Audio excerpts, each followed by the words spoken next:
Hello all. ఈరోజు కథ వచ్చేసి ఇద్దరు మిత్రులు వారి ఐశ్వర్యం.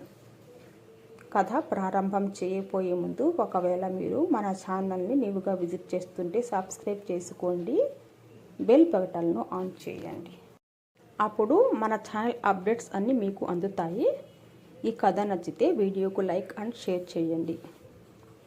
అనగనగా ఒక గ్రామంలో రాము రాజు అనే ఇద్దరు స్నేహితులు ఉండేవారు. వారిద్దరూ స్నేహితులు మాత్రమే కాదు, వ్యాపారంలో భాగస్వాములు కూడా.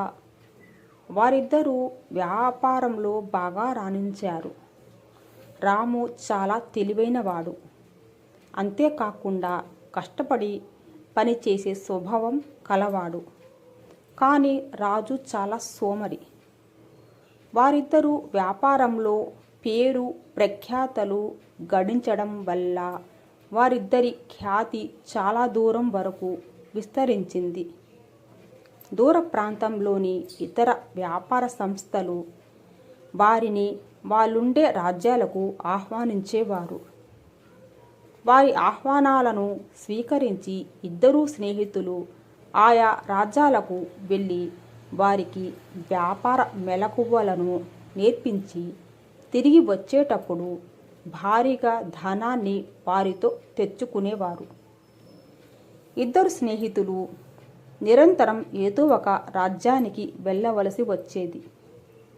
అందువలన ఒకసారి రాజు తన స్నేహితుడైన రాజుతో ఈ విధంగా అన్నాడు: మిత్రమా, మనం సంపాదించిన ధనం భారీ మొత్తంలో ఉన్నది.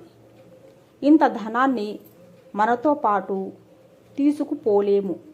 కాబట్టి మనం ఇతర రాజ్యాలకు వెళ్ళే ముందు మన ధనాన్ని జాగ్రత్తగా ఉంచి వెళదాం. నిజమే రాము, మనం మందిరానికి దగ్గరలో గల చెట్టు క్రింద గొయ్యి తవ్వి ధనాన్ని అక్కడ పెట్టి విదేశాలకు వెళదాం. ఎవరు మందిరంలోకి చొరబడి ధనాన్ని తీసే ధైర్యం చేయలేరు. మన ధనం కూడా మనం తిరిగి వచ్చే వరకు సురక్షితంగా ఉంటుంది అని రాజు బదులిచ్చాడు. రాజు ఇచ్చిన సలహా మంచిదని మందిరంలో గల చెట్టు క్రింద గొయ్యి తీసి ధనాన్ని దాచి విదేశాలకు వెళ్ళిపోయారు. కొన్ని నెలల తర్వాత రాజు రాము తమ ధనాన్ని తీసుకోవాలని చెట్టు క్రింద గల గొయ్యిని తవ్వారు. కానీ అక్కడ ధనం లేకపోవడం చూసి ఇద్దరు స్నేహితులు ఆశ్చర్యపోతారు. తమ ధనం అక్కడ లేకపోవడంతో ఇద్దరు స్నేహితులు పంచాయతీకి వెళ్ళారు. అక్కడ పంచాయతీ పెద్దలతో రాము ఈ విధంగా అన్నాడు: గౌరవనీయులైన పంచాయతీ పెద్దకు నమస్కారం అయ్యా. గొయ్యిలో ధనం దాచిన సంగతి నాకు, రాజుకు తప్ప ఇతరులకు తెలియదు. కానీ ఇప్పుడు మా ధనం అక్కడ లేదు. కాబట్టి మీరే విచారించి నాకు సరి అయిన న్యాయం చేయాలి. రాజు ఇలా అన్నాడు: అయ్యా, నేను ఆ ధనాన్ని దొంగలించలేదు. మేము ఎక్కడైతే ధనాన్ని దాచామో ఆ చెట్టును అడగండి, అదే మీకు సాక్ష్యం చెబుతుంది అసలు దొంగ ఎవరన్నది అంటూ చెట్టు వైపుకు తిరిగి చెట్టుని ఇలా అడిగాడు: ఓ చెట్టు, నీవే ఇప్పుడు నిజం చెప్పాలి. ఆ మాటలకు చెట్టు నుండి ఒక స్వరం వినపడింది: అయ్యా, ఈ రామునే అసలైన దొంగ. అతనే ధనాన్ని అంతా దొంగలించాడు. ఇప్పుడు మోసం చేయాలని చూస్తున్నాడు. అక్కడికి పంచాయతీకి వచ్చిన ప్రజలు ఉన్నట్లుండి చెట్టు మాట్లాడటం విని ఆశ్చర్యపోయారు. అందరూ రామునే అసలైన దొంగ అని నిర్ధారణకు కూడా వచ్చారు.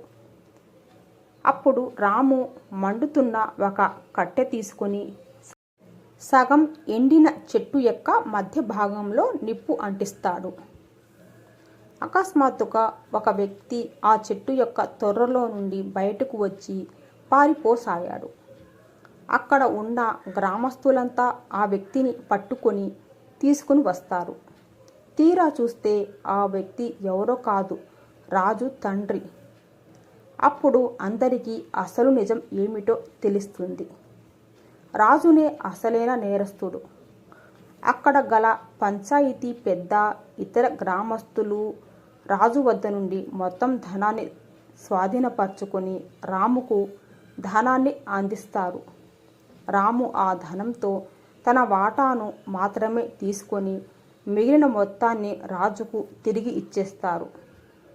రాము యొక్క నిజాయితీని, సత్ప్రవర్తనను గ్రామస్తులంతా ఎంతో మెచ్చుకొని అతన్ని కొనియాడారు. ఈ కథ నీతి ఎప్పటికైనా నిజాయితీనే గెలుస్తుంది. ఈ కథ నచ్చితే వీడియోకి లైక్ అండ్ షేర్ చేయండి. Thanks for watching.